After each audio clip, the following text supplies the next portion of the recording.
오늘은 우리 진주 세금산교회가 설립된 지 14주년이 되는 주일입니다.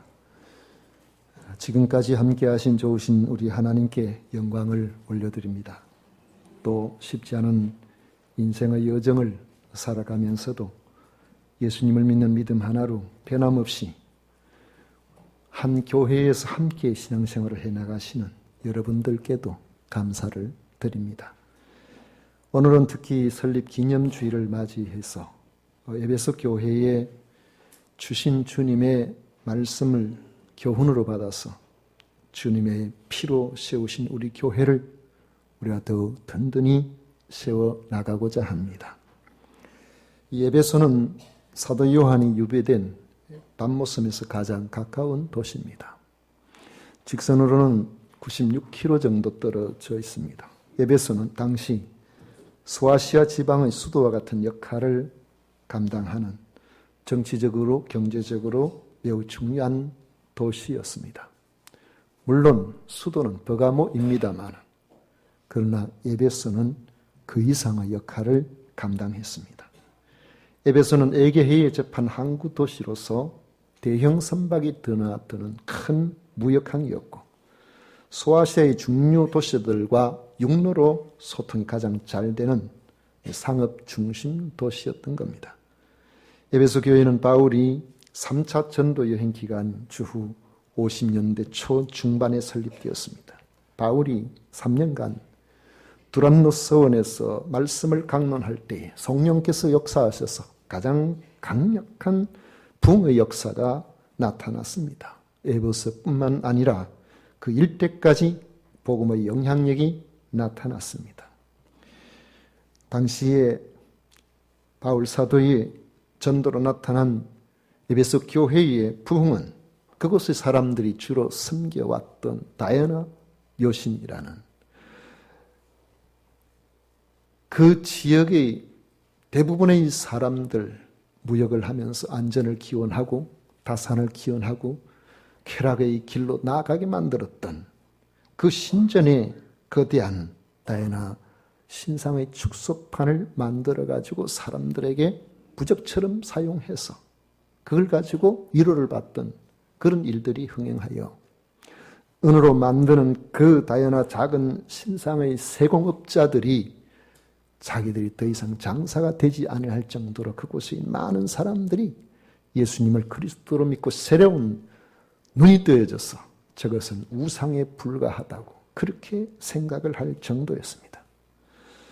이런 강력한 복음의 역사는 에베소를 방문한 사람들이 신기한 가르침에 접하여 그들도 신앙을 받아들이고 그들이 복음을 듣고 돌아가서 여러 곳에 교회를 세웁니다. 골로새 교회, 라오디게아 교회, 히에라볼리 교회 이런 교회들은 바울 사도가 직접 가서 복음을 전한 것이 아님에도 불구하고 자생적으로 생겨나게 된 그런 교회입니다.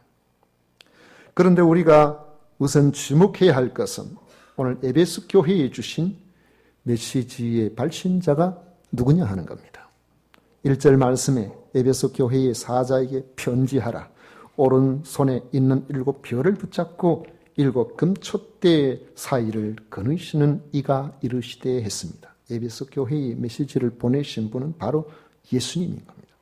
예수님은 자신을 7별을 붙잡고 7 금촛대 사이를 거느시는 이로 소개하십니다. 7별은 교회의 사자이고 7 금촛대는 교회의 상징임을 1장 20절에 예수님께서 직접 말씀을 하신 적이 있습니다. 7별을 붙잡고 7 금촛대 사이를 거느시는 이란 주께서 교회를 주관하시고 교회 가운데 적극적으로 활동하시며 역사하시는 분이라는 것을 강조하고 드러내는 말씀입니다.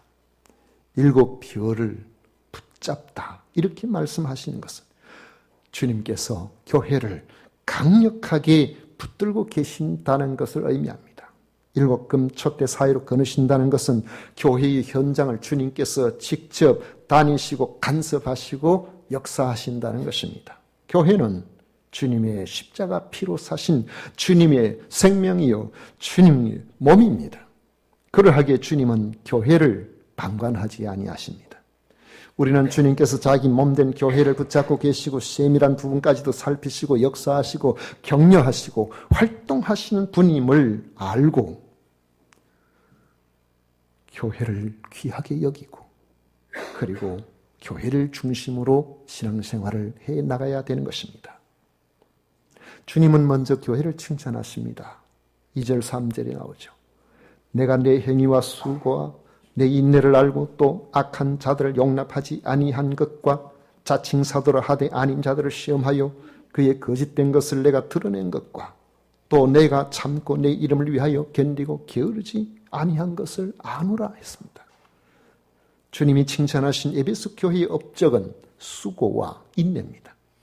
주님은 에베소 교회가 복음을 전하기 위해서 얼마나 수고하였는지, 온갖 유혹과 박해 가운데서도 복음을 지키기 위해서 얼마나 인내했는지를 아시기 때문에 칭찬하셨습니다.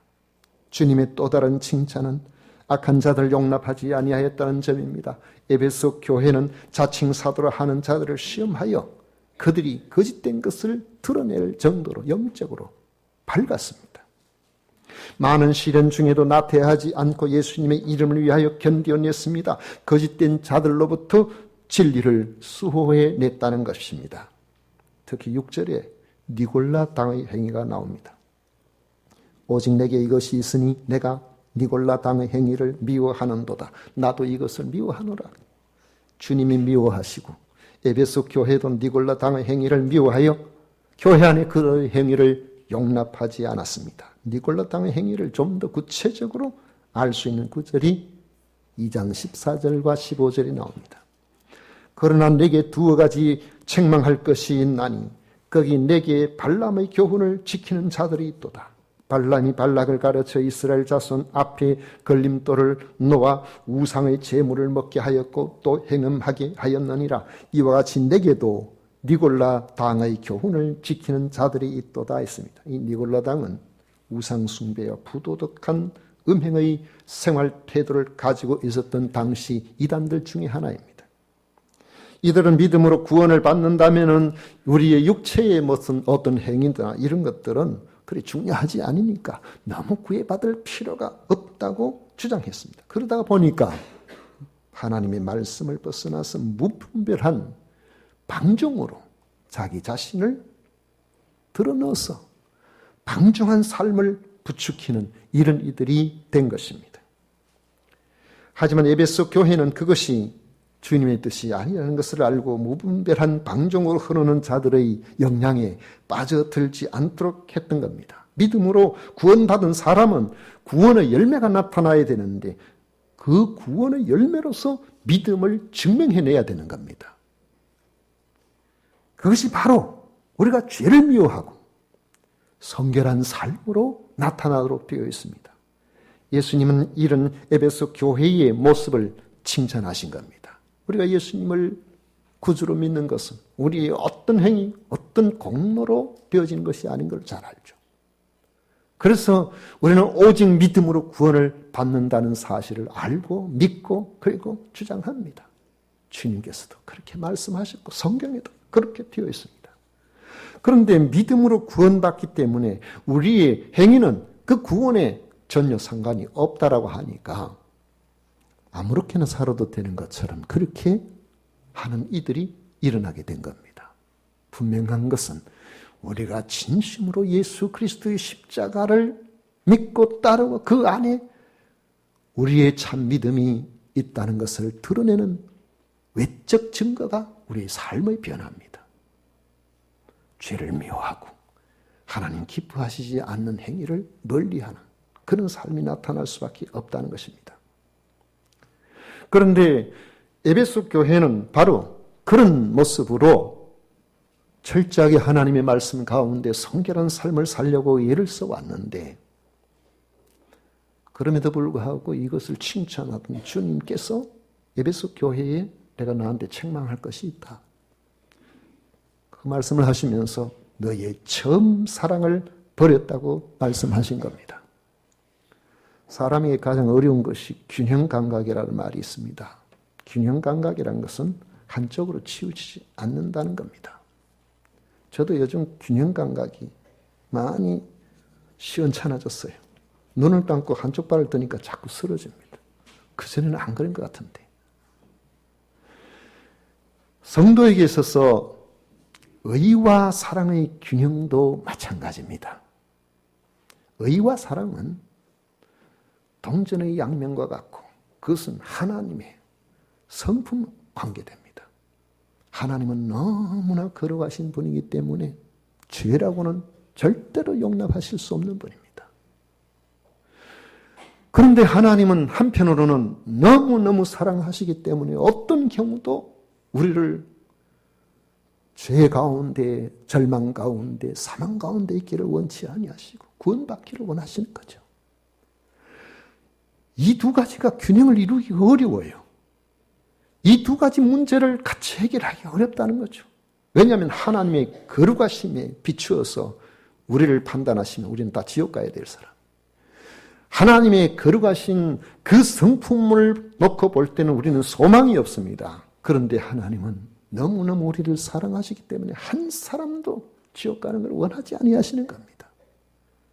그래서 하나님께서 이 두 가지를 해결하시는 하나님의 마지막 방법, 완전한 방법이 바로 죄가 없으신 자기 독생자 예수님, 그 예수님을 십자가에 달려 죽게 하심으로 하나님의 그 공의를 만족시키시고 그리고 우리로 하여금 믿기만 하면 하나님께서는 우리를 다시 건져내셔서 우리로 하여금 영생을 허락해 주시는 겁니다. 십자가라는 것은 하나님의 아들이 그 십자가에 달렸었다는 것은 바로 그 하나님의 공의의 만족과 하나님이 우리를 사랑하신 그 희생의 사랑이 다 담겨있는 공의와 사랑이 하나가 된 자리가 바로 그 예수 그리스도의 십자가인 것입니다. 그런데 우리는 이렇게 균형을 잘 못 잡아요. 어떤 사람은 진리수에 목숨을 걸고 모든 것을 분석하고 판단하고 비판합니다. 보면은 옳고 그르고 잘됐고 잘못됐고 껍고 희고 계속 이것으로 사람을 보는 사람이 있어요.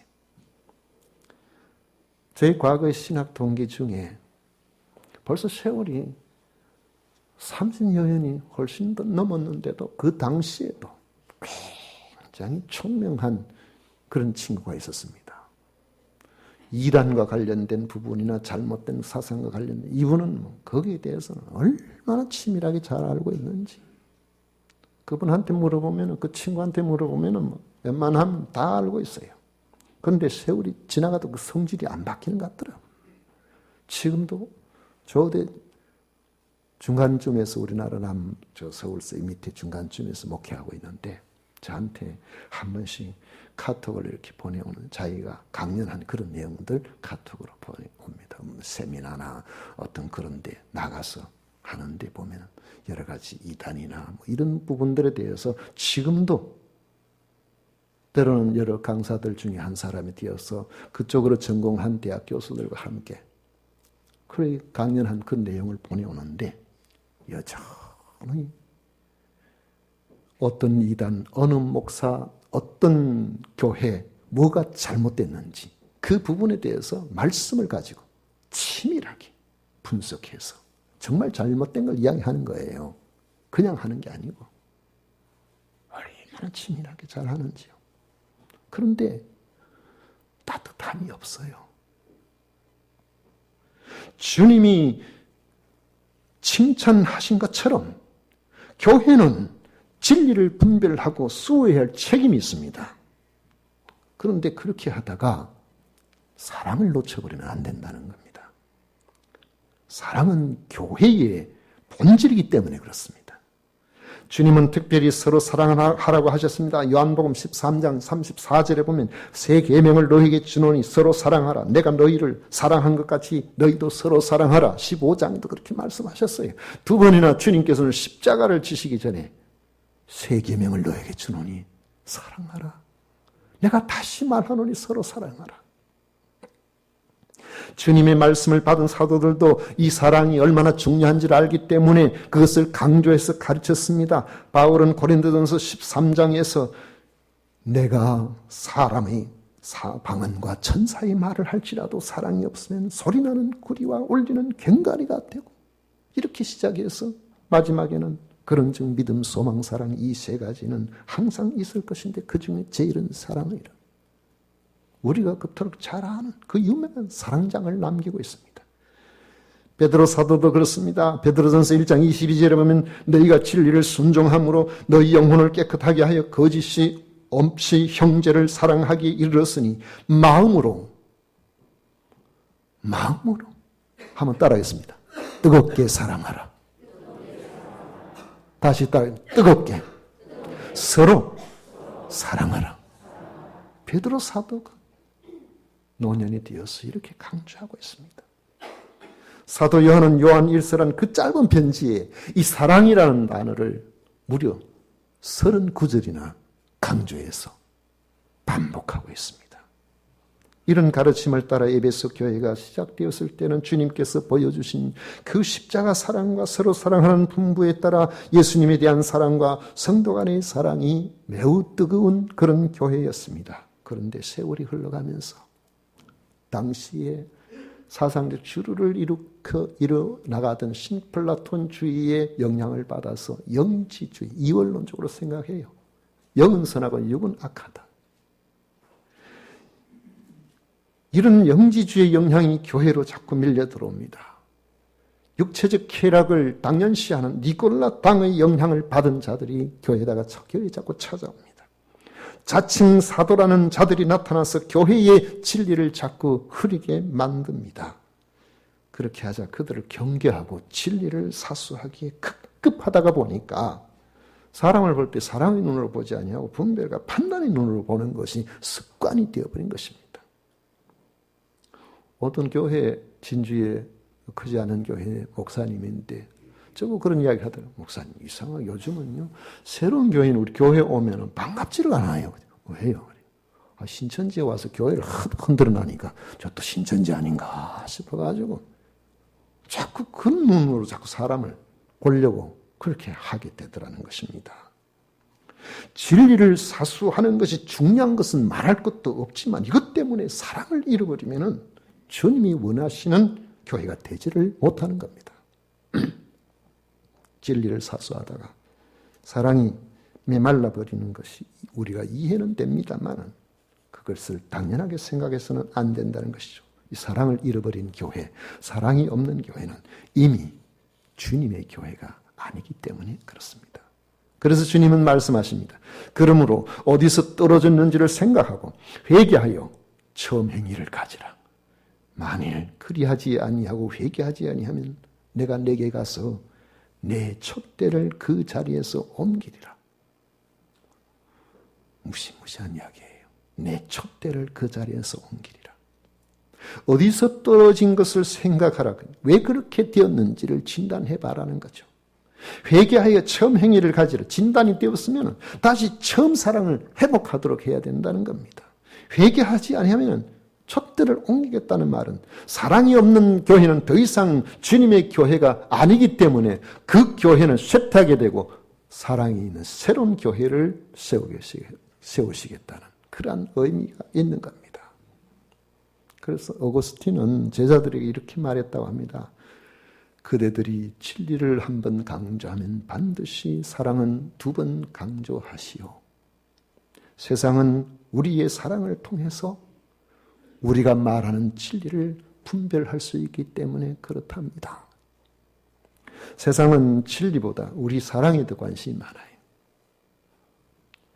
우리가 서로 사랑할 때 그 사랑을 통해서 우리가 가진 진리에 사람들은 관심을 가지게 되는 겁니다. 그런 점에서 주님께서 에베소 교회를 향하여 처음 사랑을 버렸다고 책망하시는 이 말씀은 우리가 지금 새겨 들어야 할 말씀인 겁니다. 14년의 세월이 흐르면서 우리도 모르게 처음 그 감격이 무뎌지고 있지 않는지 우리 자신을 돌아봅니다. 우리는 어떻게 우리 자신을 회복할 수 있을까요? 우리가 이것이 내 마음대로 내 생각대로 내가 말한다고 해서 쉽게 이렇게 회복되는 것이 아니고 진정으로 내 마음에 사랑이 있는지 아니면 그 사랑을 회복시켜 보려고 애를 쓴다면 내 마음속에 서운하고 내 마음속에 힘들게 하는 누군가를 위하여 내가 그를 진정으로 축복할 수 있는 기도자가 될 수 있느냐 하는 것입니다. 그래서 사랑을 회복하려면은 구체적으로 말씀을 드린다면은 그래도 하루에 단 몇 사람이라도 그 이름을 불러가면서 그를 축복하시고 기도해 보십시오. 자신도 모르게 우리 속에 하나님께서 허락하신 사랑이 솟아나게 될 것입니다. 나중에 사도 요한이 노사도가 되어서 이제 그 에베소 지역의 그곳에서 사역하시다가 이제 나이가 많아가지고 그 당시에 도미티아누스 황제 때 그때가 박해가 가장 심했거든요. 그때가 이 도미티아누스 황제가 박해할 때가 주후 81년부터 이 사람이 96년까지 로마 황제로 있었는데 이 사람이 유독 기독교의 악감을 갖고 기독교인들을 그렇게 힘들게 했었어요. 근데 그 사도 요한이 이 요한계시록을 이렇게 그 밤모섬에서 받을 때가 우리가 이 성경 기록에 나오는 이 부분이지만은 이거 역사 속에서 정확하게 밝혀지지는 않았는데 아마 한 95년 정도쯤 되었을 것이다. 그렇게 봅니다. 근데 마침내 도미티아누스가 그의 박해로 지금 밤모섬에 유배가 되어 있지만은 그가 96년도에 부하에 의해서 전쟁터에서 암살을 당합니다. 그리고 난 다음에 그곳에서 다시 회복이 되어서 에베소로 돌아오게 되는데 에베소에서 말씀을 전할 때 특별히 오늘 에베소 교회에 주시는 이 말씀이 너희 처음 사랑을 회복하라는 그 말씀이잖아요. 그래서인지는 몰라도 이 사도 요한은 말씀을 전하면 항상 서로 사랑하시오. 서로 사랑하시오.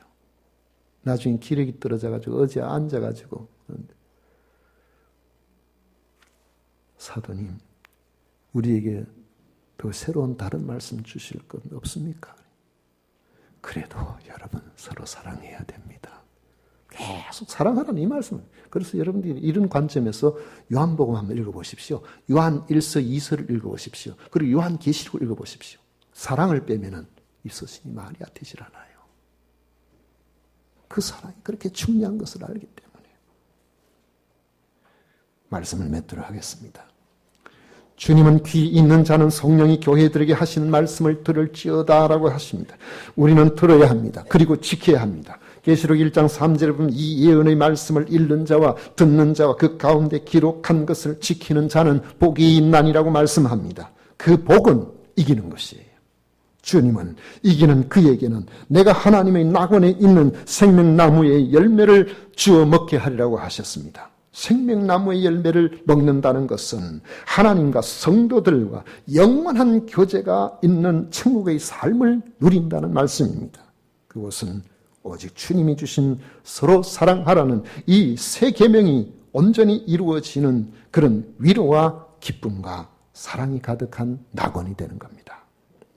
교회 연조가 거듭될수록 나태하지 말고 긴장을 풀지 말고 주님이 주신 십자가 복음의 진리를 수호하고 십자가 사랑의 교제를 잃어버리지 않는 좋은 교회를 우리 모두 이루어 나가시기를 바랍니다.